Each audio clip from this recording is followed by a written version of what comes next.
Pues estamos en entrevista telefónica con Alejandro Rosas, que presenta el libro Héroes al Volante, la Fórmula 1 en México. ¿Cómo te encuentras? Mira, este yo lo he llamado que me eché una canita al aire porque vengo escribiendo desde hace más de 20 años sobre historia y divulgación de la historia de México. Hidalgo, Morelos, la independencia, la reforma, la revolución. Los últimos dos títulos en los que he trabajado es el de Érase una vez México 1 y 2, que es desde las cavernas hasta nuestros días. Así que por un momento dije, bueno, voy a tomarme un respiro, me voy a echar una canita al aire. Y aunque no me alejo de la historia, sí quise combinar la historia y la crónica histórica con, en este caso, la Fórmula 1, aprovechando que venía o que viene el Gran Premio o que regresa la Fórmula 1 a México. Sí, exacto, tu libro es muy interesante, no solo se trata de la Fórmula 1 en sí, sino vas relatando todos los acontecimientos históricos que se dan en los años que narras en el libro. Exactamente, esa fue la intención, porque y por eso me gusta mucho promoverlo en términos de, es un libro para todo público. Porque la gente que ve la portada dice, no, pues ahora sí se metió en el deporte y de ahí ya no hay pues hay gente a la que no le gusta el automovilismo, no le gusta la Fórmula 1 y seguramente le parece poco atractivo. Pero es importante hacer hincapié en el sentido de que es más bien la historia de la vida cotidiana en México en dos periodos insertada dentro de lo que fue la Fórmula 1. Entonces te encuentras, como dices, los acontecimientos políticos, la manera en cómo se entretenía la gente, qué estaba de moda, los anuncios, qué había en la televisión, cómo se promovía. Y creo que eso te lleva exactamente a conocer de nuestra historia reciente dos pasajes. El del milagro mexicano, que es del 62 al 70, en la primera etapa de la Fórmula 1, y luego el de las crisis, que es del 86 al 92, que es la segunda etapa de la Fórmula 1 en México. De este libro, ¿qué fue lo que más disfrutaste escribir? Sabes que disfruté muchísimo reconstruir las dos épocas a partir de la revisión de la hemerografía, es decir, meterme en los periódicos, novedades, Excelsior, el Universal, el Nacional de aquellos años. Fue padrísimo porque luego te das cuenta de muchas cosas como que las declaraciones de los políticos siguen siendo iguales, nos preocupaban las mismas cosas, o algunas de pronto eran diferentes, como aquella nota que marco en algún momento donde había un grupo de censura que quería que los actores cómicos en la televisión ya no actuaran como amanerados. Entonces es muy elocuente para como hoy estamos con la tolerancia y la no discriminación, que en aquel entonces se prohibiera actuar como amanerados a los actores cómicos, ¿no? Porque era como faltas a la moral. Entonces disfruté mucho como reconstruir esas épocas y conocer más, o sea, porque sí soy un fanático absoluto de la Fórmula 1, pero he de confesar que yo no conocía al detalle cada uno de los grandes premios. Y creo que ese es el plus que tiene el libro. Hablamos mucho de vida cotidiana, de la cosa anecdótica que creo que puede ser muy amena, entretenida, interesante y divertida para el lector, pero también puede saber, para el lector que busca nada más lo de la Fórmula 1, puede saber perfectamente cómo se desarrolló cada gran premio, quién ganó, quién perdió, quién ganó los primeros 3 lugares, la participación de los mexicanos, que creo que es más que suficiente, porque realmente pensar en haber narrado cada carrera con detalle me parece, y lo mismo yo lo estuve leyendo y era aburrido. O sea, creo que lo interesante es cómo se tejieron historias alrededor de los grandes premios. Exacto, y también aquí me llama mucho la atención en el libro, ¿cómo comparas un piloto de carreras con los pilotos aéreos? Lo describe, su pasión por el peligro, la velocidad sin más límites que la muerte, el ánimo temerario que los movía y el hecho de que sus vidas pendieran de un hilo los colocaba sin más en un héroe mexicano.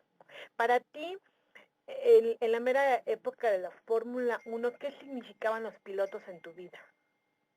O sea, yo creo que, ¿sabes qué? ¿Por qué me gusta la Fórmula 1? Porque alguien me definió la Fórmula 1 como el mejor motor con el mejor piloto.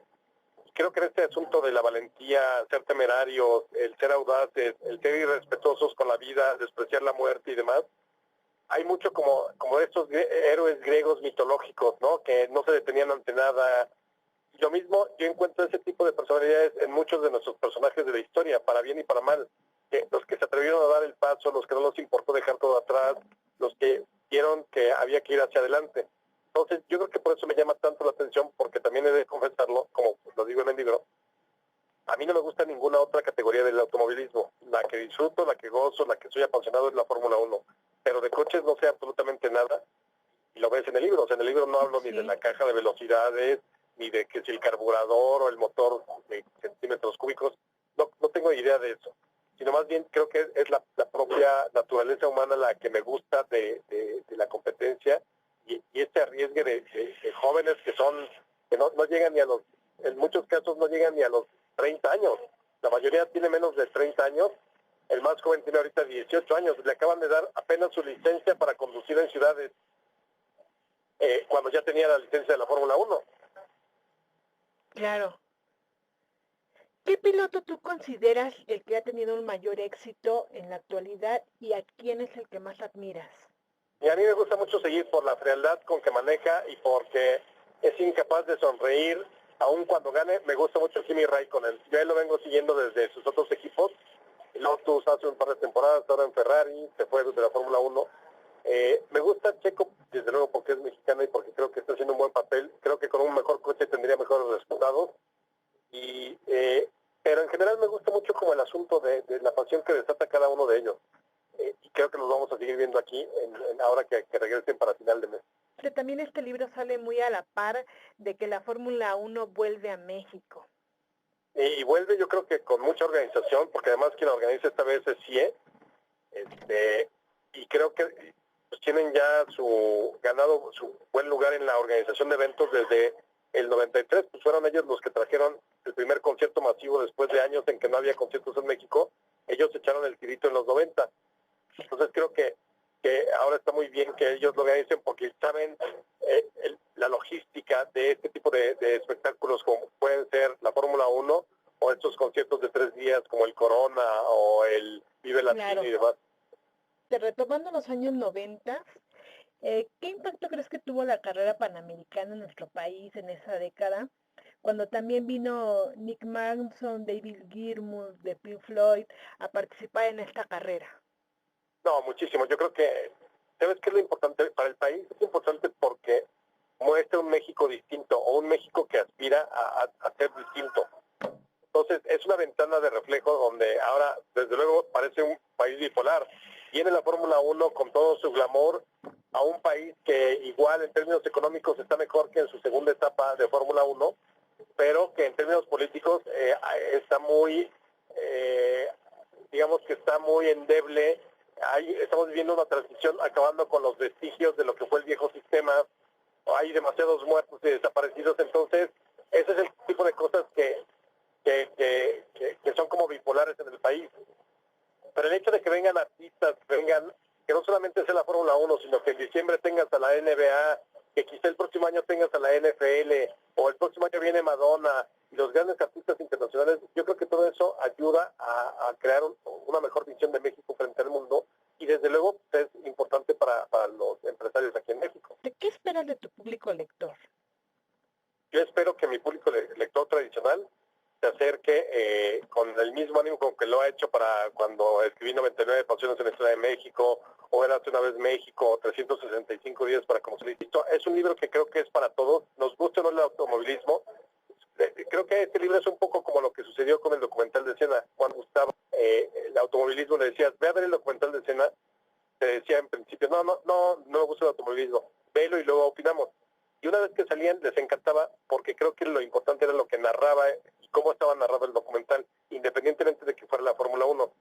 Yo creo que yo espero que mis lectores tradicionales lean el libro, lo compren como lo suelen hacer con otros libros, y los nuevos lectores, los que se acercan porque es un libro de Fórmula 1, pues se queden ya también con lo que yo hago y con lo que escribo. Realmente yo me quedé con un muy buen sabor de boca porque pensé, como tú lo dejas al principio, que hoy me iba a hablar de puro carreras, ¿no? Y cuando veo todo el panorama con que lo manejas, me llevé con una muy buena impresión de este. Es exactamente así, como tal cual me lo estás describiendo, la reacción que yo quiero provocar en el lector. Sí, yo que no conozco mucho de este tema, realmente me quedé fascinada con todo como lo narras en su época. Es que ese era el chiste, exactamente. O sea, hacer algo que fuera más nuestro que de lo lejano que puede ser la Fórmula 1 para todos. Y ahí estamos todos, o sea, quienes estuvimos ya en los 80, que si Gloria Trevi, que si Cuna de Lobos, que si La Carabina de Ambrosio, que si Olga Brinskin. O sea, creo que nos lleva a dos periodos, en un viaje al pasado a dos periodos, y el pretexto es la Fórmula 1 para hablar de ello, ¿no? Pues sí, pues este libro ya está a la venta, muy cercano como lo dijimos, a la Fórmula 1. ¿Tú tienes redes sociales para que te sigamos? Sí, es arroba, en Twitter es arroba ARR1910. ¿Te gustaría agregar algo más? Pues invito nuevamente a los lectores nuevos, a los ya tradicionales, que no le saquen, que entren, que se van a divertir, lo garantizo. O sea, te van a pasar un buen momento y además se lee muy rápido.